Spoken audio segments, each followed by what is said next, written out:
That way you can actually pass on to the hothead any arguments you want from code. Oh, I like that. I like that a lot. Well, we're live now. We're live? Yes, we are. But no picture. There we go. Hi, guys. Hold on a second. Sometimes this thing. There we go. Alrighty. Doesn't always fit just perfectly on above the screen. Another Sunday. So, give me just 1 second, guys. Doing my best here. Wow. Either that camera's fuzzy or my eyes are going on. The camera's a little bit fuzzy, but that's just because sometimes it takes a little bit of time for it to adjust. So that it doesn't want to focus on us today. Well, that too. So, all right. Thank you very much, Powers USA, Eagle 1J, Less Music, Todd, TC, and Yeoman. Thank you very much, guys, for joining us again here today, and you beautiful lurkers who are out there. Thank you for joining us. I got a few things to cover. Let's see.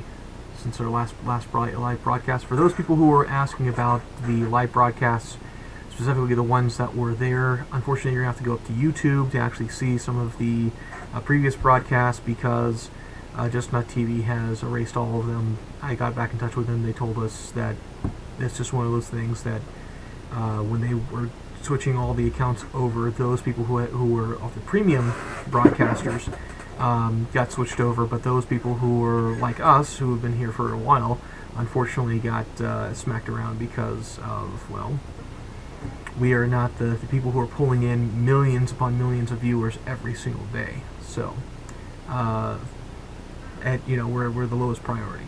So, very thankful that they were kind enough and candid enough to actually tell us that. So, cool. That's what it was in the email. So, anyway, but we're back up and running. So all of the broadcasts that you should see down below this video, you should be able to see them once again. So, yeah. Cool. Yeah. Cool. All right, so we're in a bit of a firmware marathon right now, so we're going to make this short and sweet, so I get back and keep hacking on the firmware. We have made a good deal of headway here yesterday and the day before.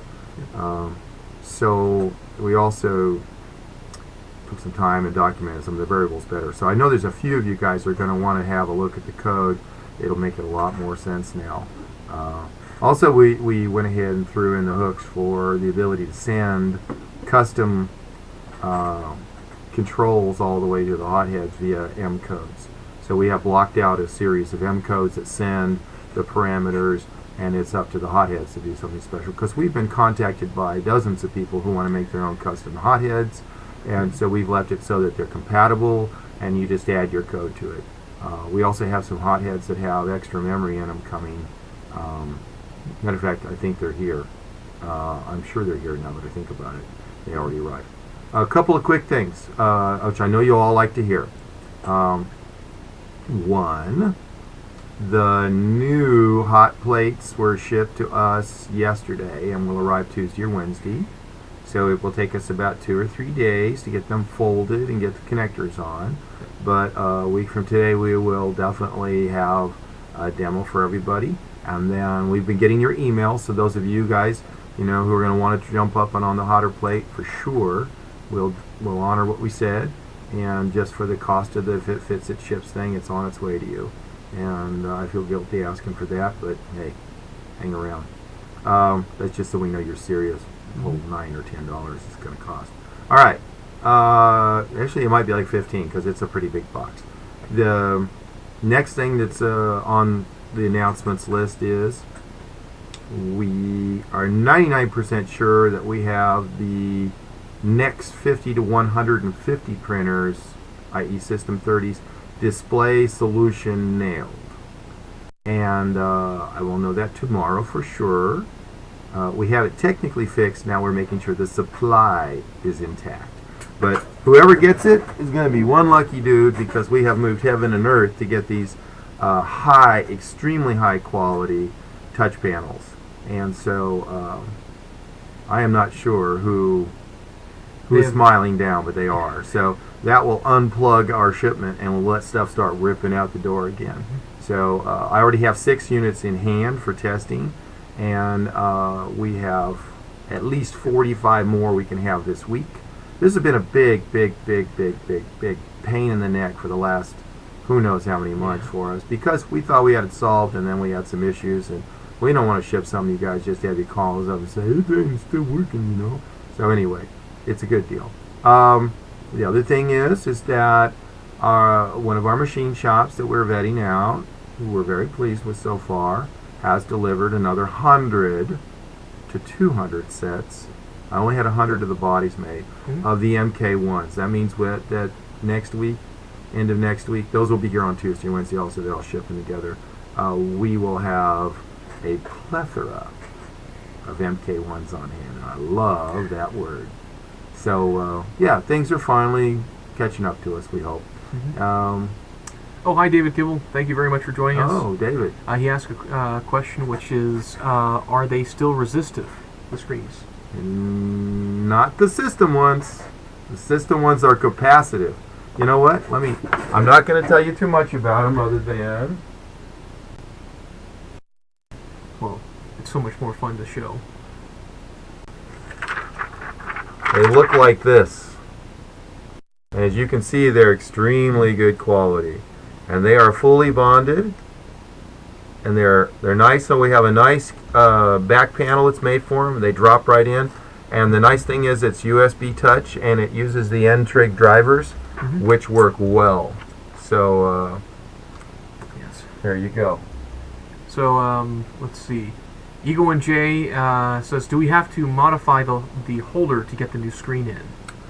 I'll make it so this unscrews and screws into it. It actually routes up nicely, but we may have a little change in the bracket. But whatever it is, the brackets that we would send with it, they'll fit. The only thing is, and you guys brace yourselves, to use this panel we may have to go to Windows 7 or 8. We already know it works on 7. Yep. Windows XP has some issues with the drivers, but that's not a problem because we were planning on moving to Windows 7 anyway. And the worst case is we just send a drive with it and you just boot right up and run. So we'll figure that out. We're trying to keep the production going, obviously, and then those of you that are having some trouble with your larger screens, we'll stand behind it. We'll do whatever we have to do to make it right. All right, Les, I'll put you down. He says he would like to retrofit his screen. Wilhelm? So, no, music. Oh. Yeah. You don't have any problems with yours, Les. Why do you want to change it? We have the saying, if it ain't broke, don't fix it. You'll VNC anyway. That's all you do. What does he say now? So, David Kibble asks, so they won't fit the engine. We're not having any problems with the engine, so I'm not sure why you would want to do that. But if you do, you might be able to get it fit. I haven't looked at that because it's not my highest priority right now. Les Music says Windows 7 and the new screen works for me. And actually, that's less music, huh? Yeah, Eagle and Jay says raise his hand. That would be for me too. So. All right, good. Well, we'll figure it out. Yep. Yeah. They may have to send back their older hard drive, but that's it. Maybe. We're gonna fix the screen issue first, and then we'll figure out what's going on with everything else. Okay. Free software, no question. So we'll figure that out. But I'm not sure we're going to upgrade people to Windows 7 and XP at the same time. If I can get the stickers back, I have some other equipment I can put them on. That's right. Yeah. That actually works about perfect because I need 15. That would work. We'll figure it out. Yeah.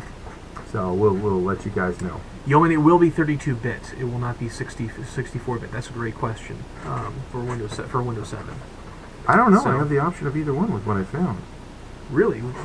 But Yeah. with the Intel boards though, they're all 32. On the MUD. Yeah. Well, actually, those are all 64-bit processors. They have been for years. They just only organize it in 32 bits because of the RAM limitation. Really? I didn't know that. Yeah. Huh. We'll have to try it Maybe. then. Yeah, we're not sure. Well, just go with 32-bit for now. I mean. Yeah. Well, you know what, guys? I'll give the 64-bit a shot, and on the board and see what happens. I know the 32-bit works, so. You just I have nothing on that hard drive anyway. I run it all real slick looking USB drive. Yeah. Good. Let's see. I think there was a couple other things that were noteworthy. I do have, and you guys give me a moment while Carl is thinking and doing his thing. I am going to be going out to pull up the videos. So the two videos that I have, give me just 1 second, and I'll be dropping them in the chat room here in just a moment. So you guys can go ahead and take a look at them. They're not listed just as of yet because I haven't gotten enough feedback right yet, right? But you guys can see them. Yeah. Let's see. So give me just 1 moment. Good. That came up. Okay. Wow.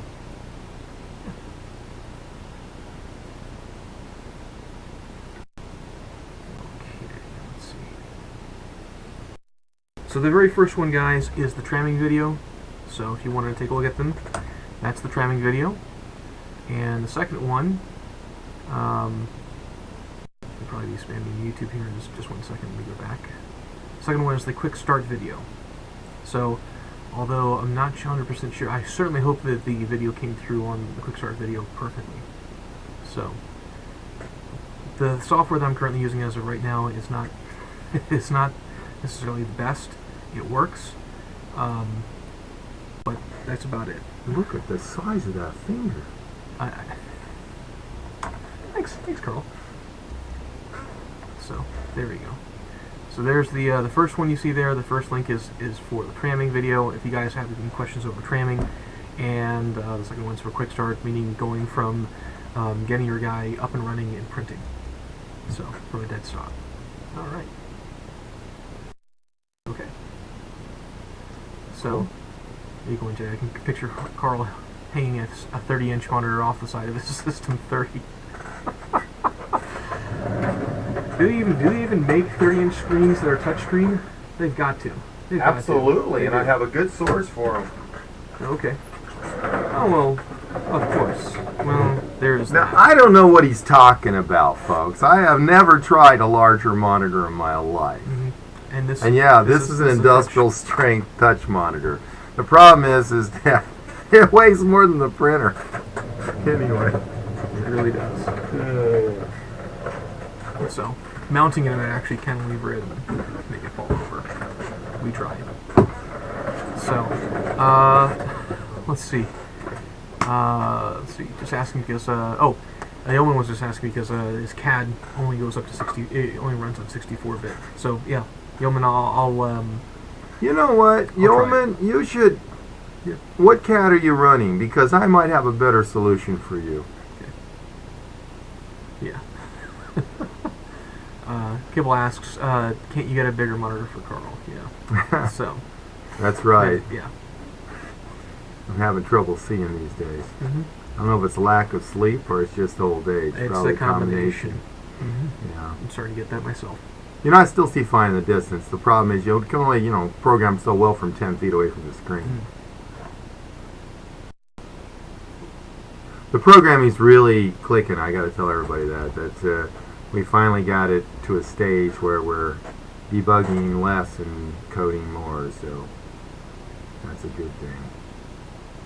Okay, that's what Yeoman's using right there. Fusion 360. Yep. I never even heard of it before. Oh, from Autodesk. Okay. Yeah. So it's the next range of AutoCAD. Mm-hmm. Wow. Okay.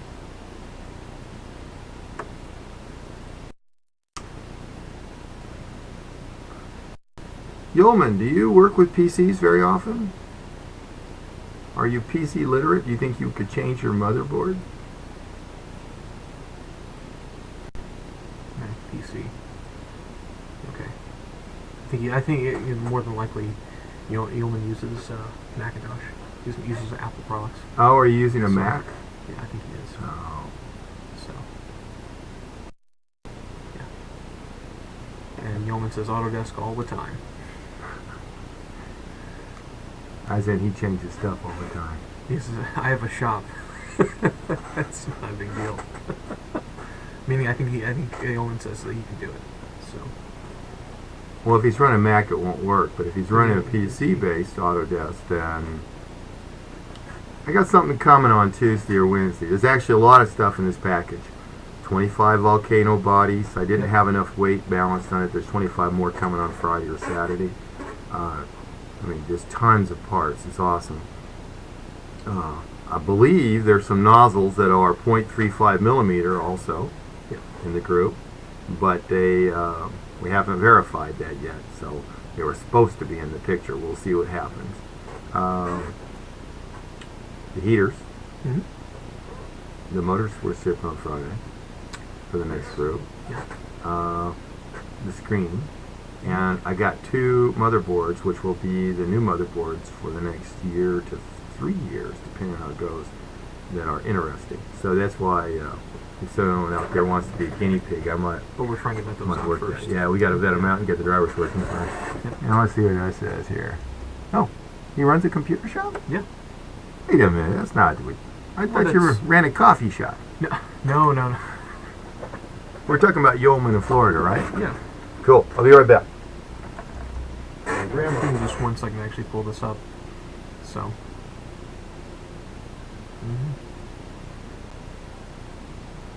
Alrighty. There we go. So now when he comes back in, he can actually see what it is that you're talking about. Alright. So, videos, very first couple of them are going to be trickling out there. I'm going to be vetting them again and again and again until they're right. In the meantime, if there's something that you guys see that I may have missed, like that's never happened before, then let me know and I will correct them on the video. So any and all feedback is greatly appreciated. Let's see, what else? Oh yes, the next videos I'm going to be working on, some people have asked me to do the healing video on MeshLab, meaning how to use MeshLab in order to heal, so that so that you guys can go through the 3 main steps that we use. Beyond that, there's a bunch of advanced videos, just so you guys know what's going to be coming out. There's going to be a small tutorial on how to use not AutoCAD, but FreeCAD. There's going to be a small tutorial on how to use MeshLab, as I just talked about. Another video that goes more into depth into the slicer settings, and that obviously will be evolving the more and more we know about each individual component. And then, of course, going a little more into G-code so that you guys can see when you mess around with some of the codes what each one does. So, but those are going to be more of the quote-unquote advanced videos that will be coming out, just like you guys got in the very first 2 training sessions. That information will be available very, very soon. So, yeah, cool. Okay. Sorry about that, guys. We have a new person that's coming in tomorrow who will be in charge of making sure that all of the stuff that you bought is in the box, and also keeping track of the orders, the shipments, marketing, things like that. So they called to verify it, and I didn't want to tell them that we weren't in business. So I thought it would be a reasonable thing. Anyway. Great question, Mr. Kibble. How's the manual coming, Hutch? I am on chapter 4 of 9. So, it's coming. Little by little, it's coming. So, and each chapter has, I think, like 15 sections in it. So, it's still coming. Just give me some more time and I'll have it done. For those of you guys that don't know this, David Kibble is in the Queensland. Yes. And he is electronics guy, and he has taken it upon himself, with our blessings, to create a hotbed, and he has been running experiments over the last couple weeks. He has had different results, and for his environment, especially because he's running off of an engine, and I don't believe he's using much hairspray, he has found at an elevated temperature great success with the ABS, or a greater success. And so we had always planned on making the hotter hotbeds, and I actually had put those in process some time ago, actually 4 weeks and 2 days ago. It takes a little time to get the aluminum boards. They're not like the fiberglass. They have to go through a completely different process, and it's hard to get in the queue. Basically because they make them in such high volume. They don't treat us special. They treat us like, oh, yeah, you can stick it in next week when you're done with that 50,000 board run. But thanks to David, many thanks to him. He has given us a lot of good information, current voltage, heat curves, things like that, that have helped us tremendously make smarter decisions, and I hope that everybody will benefit from that. So publicly saying thank you, David. Thank you, And David. he also found a bug that would have popped up later on that I'm now looking how we're going to fix it. And that when the hotbed goes over 100 degrees C, it actually has an error that it starts kicking out. And I'm not saying I fix it, at least I know I'm looking for it. I thought I fixed it twice, but each time I sent it to him, it didn't fix. So it's in the very code base we're working on. I'm sure we will solve it. I just haven't focused on that today. I've been focusing on the prime, unprime, and the verification of the handshake. So yeah, it's just bookkeeping at this point. So it's good. Okay. That's Yeoman's company right there. It's nice. So Nice, he very does nice. he does just about anything and everything when it comes to computers and Sweet. parts and stuff. So yeah. He also asks, also on the software, I noticed that once I place the parts and arrange them, and I select already arranged parts, it will move it somewhere else by itself. You know what they don't have, and we didn't really make the arranger editor part. That came out of Repetier Host. Yeah. They did a great job. One of the things when I added the little buttons to let you target, and then I've been using just single entities. What I should probably do is make a lock button. So when you get it organized, you can freeze it, and then when you're playing with other parts, it won't allow those parts to be moved. That would definitely, I think, be a good idea, because we're going to start orienting parts during their builds, and we're going to want to freeze them in whatever position. And I think also be able to adjust the relationship to them. I like that. Well, if you're going to build two items at the same time, one on top of the other, then that gets to be interesting. Yeah. I So, agree. yeah. So Thanks for that input. That's something we'll look at. Yeah, locking the part for sure.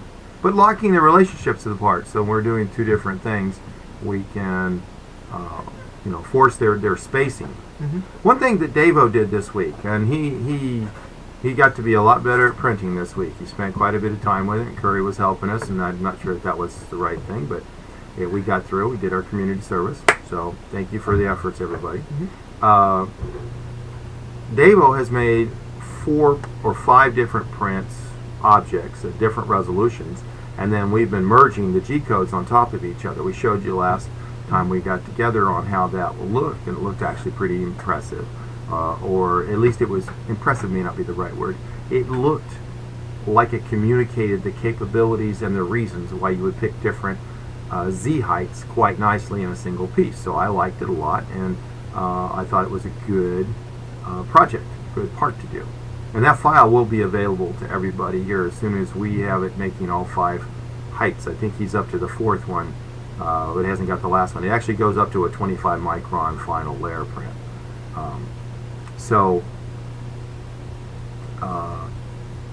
One thing that came out of that was the ability to stack parts on top of each other, and we got the code for it, so I'm going to make a right-click stack part feature so you can merge parts a lot easier on top of each other.